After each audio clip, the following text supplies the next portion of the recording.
This is my greenhouse floor.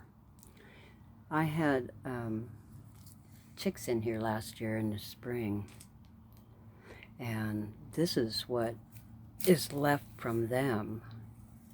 It's pretty rich, and I'm gonna mix that with the dirt back here. This broke down. It was chickens too.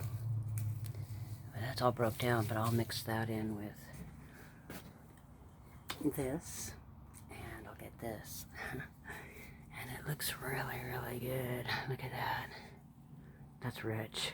I started out with clay soil, and this is what I have in the greenhouse. I have more good soil this year than I've had.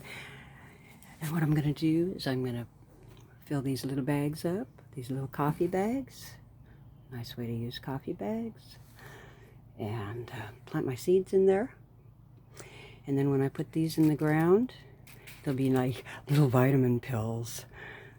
There'll be the little chunk of dirt going right down into the ground, and that'll help the soil too. There's lots of straw in there. That'll help hold in some moisture. It does neat stuff. There's a lot of neat stuff that it does. You'd have to look into that one. But it comes alive. It's the difference between dead and alive soil. Yeah, this is alive. Yeah, check it out.